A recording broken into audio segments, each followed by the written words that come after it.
कहानी की शुरुआत में हम आबिदा और उसकी बेटी दुआ को देखते हैं। वो दोनों बाजार जाते हैं। वो दुकानदार से कुछ सामान मांगती है, लेकिन दुकानदार कहता है अभी उधारी में सामान ले जा रही हो, तो पहले की उधारी कब चुकाओगी? आबिदा कहती है अगले महीने तक चुका दूंगी। इसके बाद वो अपनी बेटी के साथ आगे चली जाती है, जहाँ उसे एक कपड़ों की दुकान दिखाई देती है। वहाँ पर उसे एक पिंक कलर की फ्रॉक पसंद आ जाती है। वो अपनी बेटी को ये फ्रॉक दिलाना चाहती थी, लेकिन उसके पास इतने पैसे नहीं थे कि वो इतनी महंगी फ्रॉक दिला सके। फिर वो दुआ के कान में कुछ कहती है। दुकानदार आबिदा को बहुत ही हैरानी से देखता है, जैसे उसे कुछ समझ ही ना आया हो कि आबिदा क्या कर रही है। वहाँ से आबिदा अपने घर चली जाती है। वहाँ हम उसके बेटे और उसकी सास को देखते हैं। उसके देर से आने पर उसकी सासू माँ उसे बुरा भला कहती है, लेकिन आबिदा कोई जवाब नहीं देती और चुपचाप अंदर चली जाती है। वहीं पर हम उसके पति सुलेमान को देखते हैं। सुलेमान एक टैक्सी ड्राइवर है और टैक्सी ही उनकी एक कमाई का साधन है। आबिदा अपने बेटे को स्कूल भेजने के लिए रेडी करती है। उसके बाद सुलेमान अपने बेटे को स्कूल ले जाने लगता है। पीछे खड़ी दुआ अपने भाई को स्कूल जाते हुए देख रही थी और वो दोनों टैक्सी में बैठकर चले जाते हैं और दुआ उदास हो जाती है। आबिदा अपनी बेटी को ऊपर से देख रही थी। उसे उदास देखकर वो उसे खेलने के लिए कह देती है। दुआ कुछ बच्चों के साथ बाहर खेलने लग जाती है। दूसरी तरफ हम देखते हैं कि सुलेमान रोड पर टैक्सी में बैठा सवारी का इंतजार कर रहा है, लेकिन उसे कोई भी सवारी नहीं मिलती और वो दिन भर इसी तरह इंतजार करता रहता है। वो देखता है कि अब सब लोग कैब बुक करके ही जाना पसंद करते हैं, इसलिए कोई भी टैक्सी लेना नहीं चाहता। इस वजह से उसकी कमाई ज्यादा नहीं हो पाती। यहाँ पर हम देखते हैं कि आबिदा अपनी बेटी के साथ बेटे को लेने के लिए स्कूल जाती है। स्कूल के बाहर एक गोले वाला खड़ा होता है। फिर उसका बेटा गोला खाने के लिए जिद करने लग जाता है। आबिदा गोले वाले को 2 गोले बनाने को कहती है और एक गोला अपने बेटे को दे देती है और दूसरा दुआ को। और यहाँ पर गोले वाला भी उसे अजीब तरह देखता है, जैसे पता नहीं आबिदा ने क्या कर दिया हो। यहाँ सुलेमान किसी आदमी के पास जाता है और उससे उधार पैसे मांगता है, क्योंकि अगले दिन ईद का त्योहार था और उसके पास इतने पैसे नहीं थे कि ईद के लिए वो अपने परिवार के लिए बहुत सारी चीजें ला सके। वो आदमी उसे कहता है कि तुम अपनी टैक्सी की नौकरी छोड़कर ऑनलाइन कैब वाली जॉब ज्वाइन कर लो, उससे काफी ज्यादा पैसा मिलेगा और तुम्हारे घर के भी हालात ठीक हो जाएंगे। लेकिन सुलेमान कहता है कि टैक्सी मेरे पिताजी की आखिरी निशानी है और मैं इसे नहीं बेच सकता। वहाँ से सुलेमान अपने घर चला जाता है। रात को हम देखते हैं कि आबिदा और सुलेमान बैठे हुए थे। आबिदा उससे पूछती है कि पैसों का इंतजाम हुआ कि नहीं। सुलेमान उससे कहता है कि ईद मनाने के लिए तो पैसों का इंतजाम हो गया है, लेकिन मैं पूरी साल इतनी मेहनत करता हूँ और ईद के लिए मुझे उधार पैसे लेने पड़ते हैं और अब तो लोगों को मेरी टैक्सी में बैठना पसंद ही नहीं है। सब लोग एसी वाली कारों में बैठना पसंद करते हैं।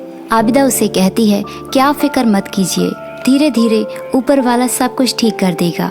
दोनों सोने के लिए लेट जाते हैं। तभी वहाँ पर दुआ आती है। दुआ अपनी माँ से कहती है कि क्या मैं आपके पास लेट जाऊँ। फिर आबिदा बगल में अपनी बेटी को लिटा लेती है और इस पर हम सुलेमान का भी अजीब सा रिएक्शन देखते हैं। वो भी उन्हें देखकर हैरान था कि पता नहीं आबिदा क्या कर रही है। अगले दिन ईद का दिन था। सब लोग बहुत खुश थे।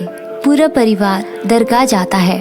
सभी लोग दुआ करके घर वापस जाने लगते हैं। तभी सुलेमान कहता है कि मैं सबके लिए ईदी ले लूं और वो ईदी लेने चला जाता है। शाम होने पर सुलेमान घर आ जाता है। वो सबके लिए तोहफे लेकर आया था, अपनी माँ के लिए, अपनी बेटी के लिए और यहाँ तक कि आबिदा के लिए भी। लेकिन सुलेमान दुआ के लिए कोई भी तोहफा नहीं लेकर आया था, इसलिए वो उदास खड़ी होकर दूर से ही देख रही थी और फिर वो रोने लग जाती है। और फिर आबिदा दुआ को अपने साथ लेकर जाती है और उसे एक सरप्राइज गिफ्ट देती है जो उसे उस दिन मार्केट में पसंद आई थी। और फिर वो दुआ को खीर खिलाती है और सुलेमान अचानक ये सब देख लेता है और वो उन माँ बेटी का प्यार देखकर चिढ़ने लग जाता है। इससे साफ पता चलता है कि घर में दुआ को कोई भी पसंद नहीं करता, बस उसकी माँ के अलावा। इन सब को देखकर यही सब लग रहा है। सुलेमान की माँ उसे कहती है कि तुम्हें अब एक और बेटा कर लेना चाहिए, जिससे हमारे घर में बरकत आएगी।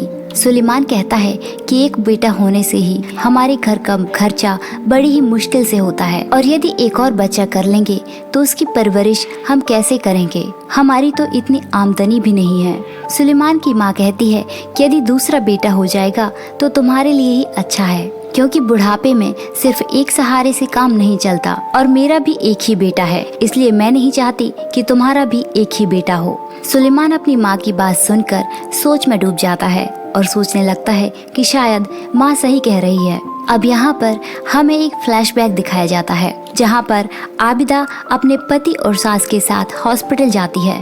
दरअसल आबिदा एक बच्ची को जन्म देने वाली थी, और आबिदा की सास यहाँ डॉक्टर से कहती है कि हमें पहला बच्चा लड़की नहीं बल्कि लड़का चाहिए। तो क्या कुछ ऐसा हो सकता है कि हम अबॉर्शन करा सकें? ये बात सुनकर आबिदा कहने लग जाती है कि ये बच्ची तो ऊपर वाले की देन है, और हम कौन होते हैं इसे खत्म करने वाले, और मैं अपनी बच्ची पर कोई भी आंच नहीं आने दूंगी। और फिर उसकी सास और उसमें बहस हो जाती है। सुलेमान भी आबिदा को चुप कराने की कोशिश करता है, क्योंकि वो भी वही चाहता है जो उसकी माँ चाहती है। ये सब सुनकर डॉक्टर को गुस्सा आ जाता है, और वो कहती है कि ये जो आप कराना चाहती हैं ये गैर कानूनी है, और यदि आपने ऐसा किया तो मैं यहाँ पर पुलिस बुला लूंगी और आपको जेल जाना पड़ेगा। ये सब सुनकर वो लोग डर जाते हैं और वापस घर आ जाते हैं। वहाँ से सुलेमान की माँ एक औरत के पास जाती है, और वो उस औरत से बताती है कि हमें लड़की नहीं बल्कि लड़का चाहिए, और यदि तुम्हारे पास इस समस्या का कोई उपाय है तो मुझे बताओ। फिर वो औरत उसके हाथ में एक पुड़िया पकड़ाती है और कहती है कि आप इसे दूध में मिलाकर उसे पिला देना। फिर आबिदा की सास किचन में जाती है और दूध में वो पुड़िया की दवा मिला देती है, और वहाँ से चुपचाप बाहर आ जाती है। उसके बाद आबिदा किचन में जाती है और वहाँ पर रखा हुआ दूध वो पी लेती है। कुछ देर के बाद आबिदा के पेट में दर्द होना स्टार्ट हो जाता है। वो दर्द से चीखती चिल्लाती है और अपनी सास को बुलाने लग जाती है। बाहर बैठी उसकी सास ये सब सुन रही थी, लेकिन वो उसके पास नहीं जाती, और फिर फर्श पर खून ही खून हो जाता है, और आबिदा के पेट में जो बच्ची पल रही थी वो बेरहमी से मारी जाती है। और अब हमें इस कहानी की सच्चाई पता चलती है कि दरअसल वो बच्ची कभी पैदा ही नहीं हुई थी। जो बच्ची दुआ हमेशा आबिदा के साथ रहती थी, वो आबिदा सिर्फ इमेजिन करती थी और हमेशा दुआ को अपने साथ पाती थी। उसे अपनी बेटी को खोने का इतना बुरा सदमा पहुंचा था कि वो इमेजिन करके उसे अपने साथ पाती थी। इसलिए जब भी वो बाहर उसके साथ बात करती थी तो सामने वाला उसे हैरानी से देखता था, क्योंकि दुआ सिर्फ आबिदा को दिखती थी और सामने वाले को कुछ समझ नहीं आता था कि आबिदा क्या कर रही है। अब कहानी प्रेजेंट में आती है, जहाँ पर आबिदा नमाज पढ़ रही थी और फिर वो एक्सरे में अपनी बेटी को देखती है जो कभी पैदा ही नहीं हुई थी। और बाहर सुलेमान अपनी माँ से बताता है कि आबिदा प्रेग्नेंट है और उसके पेट में जो बच्चा पल रहा है वो लड़का है। ये सुनकर उसकी माँ बहुत ज्यादा खुश हो जाती है। सुलेमान आबिदा को बाहर बुलाता है। आबिदा कहती है कि मैं आ रही हूँ, अभी मैं दुआ पढ़ रही हूँ, और कहानी यहीं पर खत्म हो जाती है। तो दोस्तों, आपने देखा कि किस तरह एक माँ बेटी के लालच में एक बेटी को उसकी कोख में ही मार डाला। हमें फिल्म के लास्ट में ये जानकारी दी जाती है कि बेटा पाने की चाह में बेटी को पेट में ही मार डालते हैं, और ऐसे ही इंडिया में सालाना 2 करोड़ लड़कियां माँ की कोख में ही मारी जाती हैं। लेकिन अब जमाना बहुत बदल चुका है और बेटियां बेटों से कम नहीं होती। आज के लोगों की मेंटालिटी बहुत बदल चुकी है और आज बहुत से लोग लड़कियों को लड़कों से कम नहीं समझते।